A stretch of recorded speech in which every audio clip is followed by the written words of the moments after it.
this episode of Dolce Vita, tantalize your taste buds with the exotic flavors from Southeast Asia. Chat with a challenge seeker who has a passion for watchmaking. Sit down with a power duo and see ways to build a creative business. And explore the world of art through a gallerist's eyes. Joyce, what do you think of Southeast Asian cuisine? Well, Southeast Asian cuisine always makes me happy. It's so colorful, so flavorful. You can get salty, sweet, sour, bitter, all these flavors in one bite. Well, it's such a nice go-to comfort food. Like you said, Thai food is more spicy and sweet, and when the weather is cold, I feel like a nice bowl of Vietnamese noodles. Do you have a favorite? I think Indonesian cuisine is the most unique. The dishes are always so diverse, maybe because it's made out of like 6,000 something islands. Well, you know what? We're in the right place today because this place that we're going to has a lot to offer.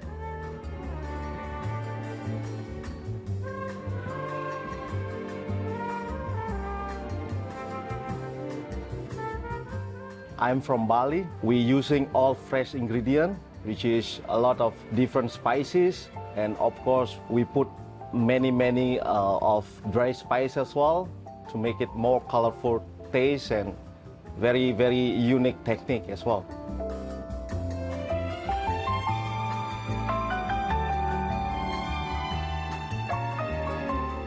The gado-gado is one of authentic dish in Indonesia by using fresh ingredient, and of course we use homemade sauce like cashew nut sauce and chili, coriander to make it very different.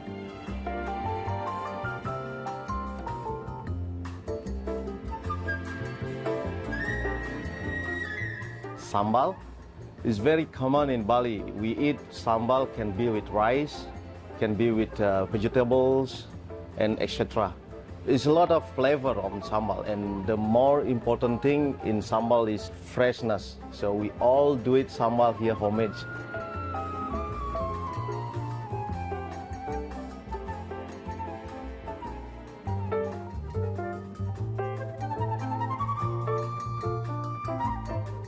Suckling pig, one of the authentic from Bali. We have different kind of ingredient goes with suckling pig. Sate kebab, Balinese sate lilit called in Bali, and then sausage we call in Bali ulutan. Also with green vegetables called lawar, and 3 different type of sambal.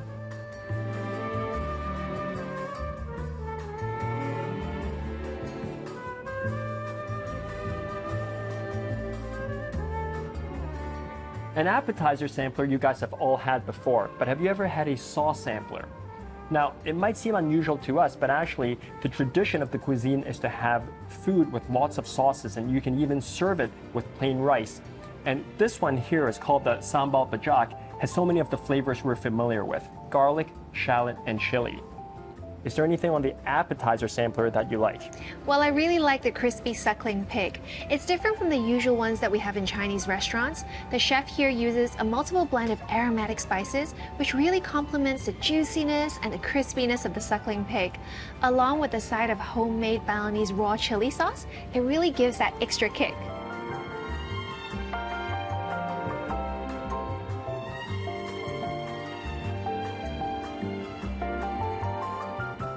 Tiger prawns, rica means tiger prawn with chili.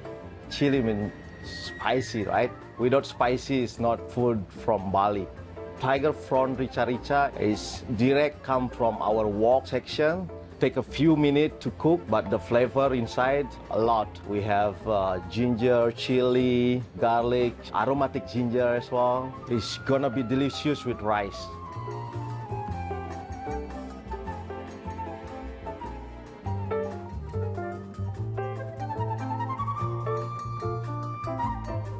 Wagyu beef, the one we use from US, but the technique that we use right now is from French style, which is we sous vide for 3 days with soya marinated and coriander. After that, we fresh them for 1 day in the fridge, and then we freshen the Wagyu beef with cashew nut sauce and the jus. It's very long process, but the taste is so beautiful.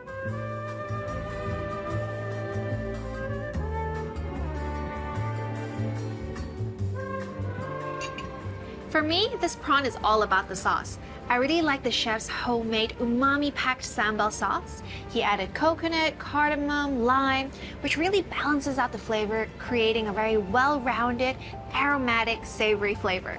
Well, my Wagyu short rib looks like something you might get at a Western restaurant, but that illusion ends the moment you put this in your mouth.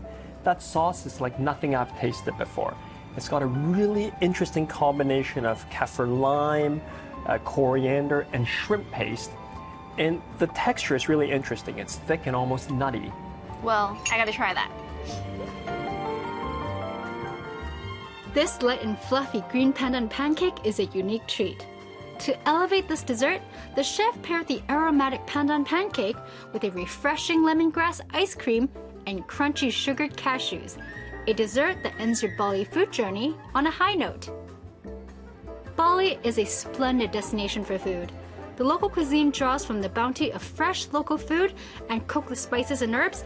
It's definitely perfect for those who love experimenting with new flavors.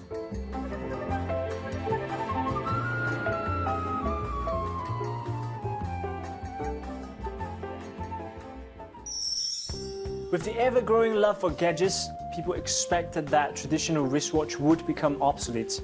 But the truth is, classic wristwatches will never die because not only do they serve as a timekeeper, but they're also a valuable accessory that embodies impeccable craftsmanship and distinctive design.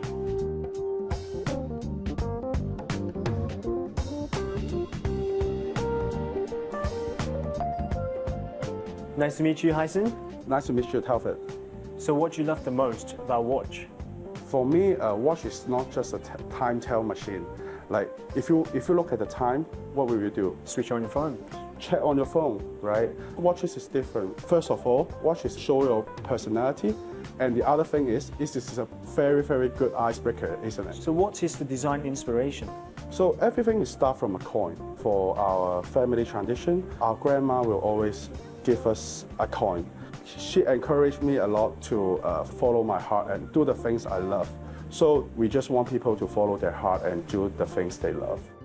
Watchmaking requires a broad knowledge of everything from historical to electronic timepieces.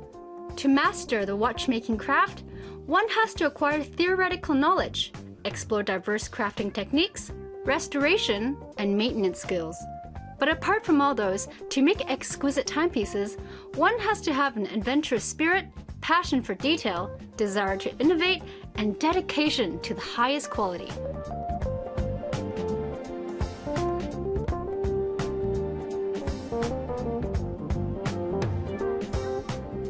So there are so many decent watches right here. Which one is your favorite design? My favorite design is the first watch I was made. Is it because of the Everything stories starts from behind it? here. And you can see that this is the 1970s, not the 1960 coins, because I was failed before. But at the end, if you're following your heart and try your best to do what you want, you can finally achieve that. So to me, it is very meaningful.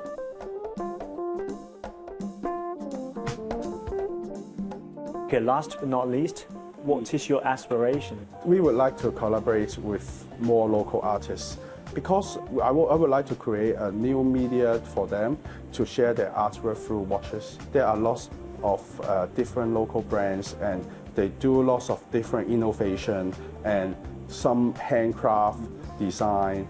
We were happy to work with them if they would like to create some watches.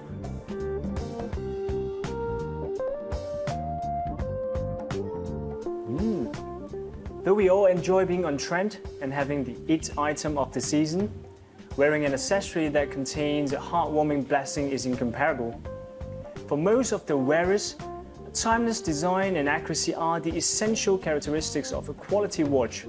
But for discerning owners, it's about stories behind that differentiate between good and great timepieces. After the break, let's discover new business models that will inspire you. And appreciate art from an insider's perspective.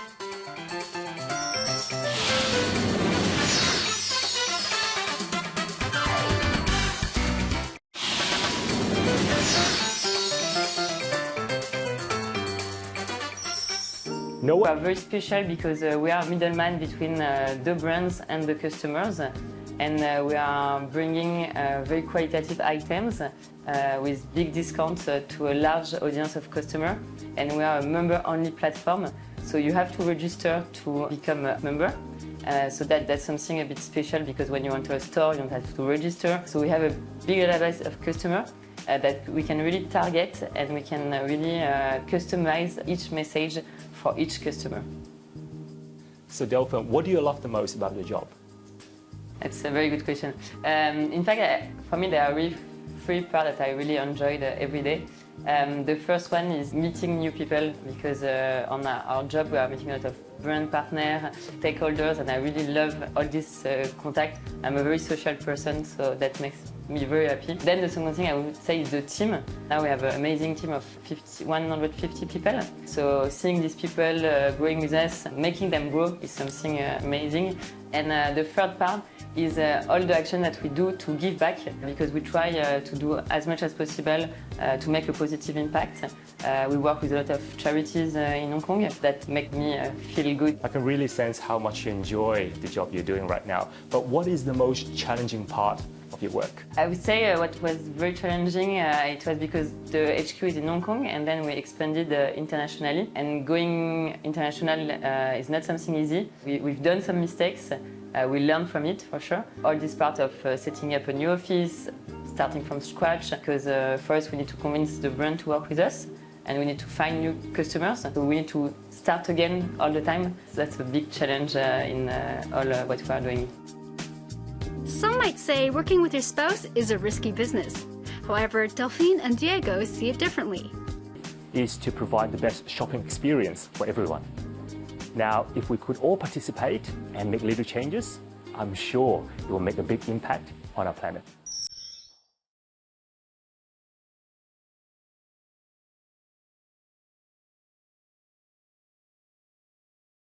Some people would say it's hard to develop an art career here in Hong Kong. I'm not so sure about that. These days, there are always art exhibits and events here in the city, and there are actually many people working in the creative industry to strive to foster a more creative atmosphere here in the city. If you also have a passion for art, join me today as I speak with a local art gallery managing director to see how he's diversifying the development of art here in Hong Kong. If you think managing a gallery is an easy job, think again. As the managing director of a prestigious modern art gallery in Hong Kong, Kelvin not only oversees the gallery's daily operations, but he also plays a significant role in spotting and nurturing talents. Hi, Kelvin, I want to ask you, do you think Hong Kong is a good place for art and art galleries? Hong Kong is one of the best cities for art. In fact, Hong Kong now is the second biggest art market in the world, behind New York. As the managing director of an art gallery in Hong Kong, what are the biggest challenges you face? The challenges for us is to make sure we can always bring the most interesting projects to the audience. Well, speaking of that, Hong Kong's always been a very international city. You have elements of the East and the West. How do you go about picking your artists? We normally will working with some of the institutions, some of the curators or historians. Sometimes they will refer artists to us, and some of them we discover them through other exhibitions ourselves. Once we discover those artists that we find is interesting, we normally will study and research and follow up with them until we are ready and the artist is ready to be shown in Hong Kong. Has the fact that we haven't been able to travel limited your ability to go and discover these artists? It is making more difficult because a visiting artist studio is our daily job. And now because we couldn't travel, so sometimes we will call the artist and do a screening together and see what's doing, but you cannot have the same feeling when you visit the studio in person to experience the work. Yes.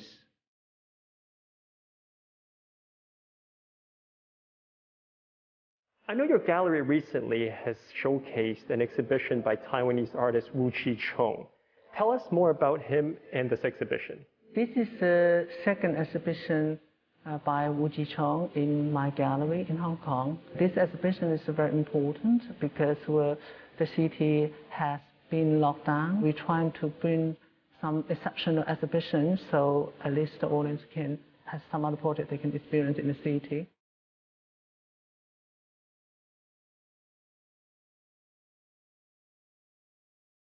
How would you describe Wu's art and style? Wu is a multimedia artist. He started practicing a lot of installation, which related to light movement. And then later on, he developed some of the films. It's done by cyanotype.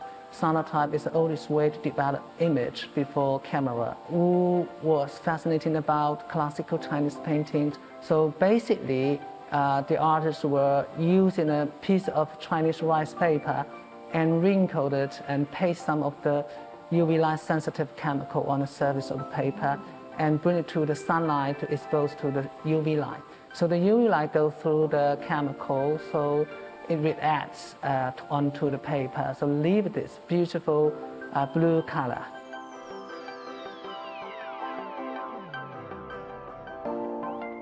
What is your wish in terms of what visitors to the gallery will take away from this exhibition? That's one piece you can't miss it. It's the 6-panel screen. The artist originally made it as a 6-panel pieces, but the curators displayed it in a classical Japanese or Chinese screen way. But the screen, we installed it in an interesting way because we didn't use a frame or just leave the screen touch the ground of the floor. In fact, we use the acrylic bar to set it off. So from the back, you can see all the light go through the front. It's actually Wu's early practice for his Crystal City installation, so which is a light movement. So from the back, it also looks very interesting.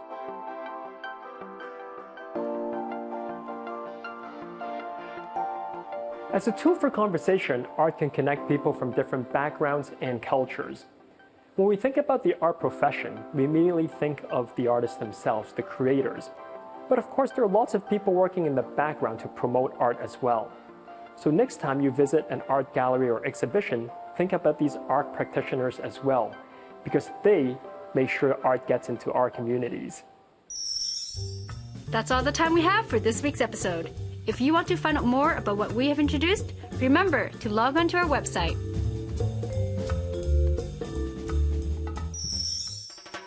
In the coming weeks, sit back and take pleasure in gourmet food from around the world.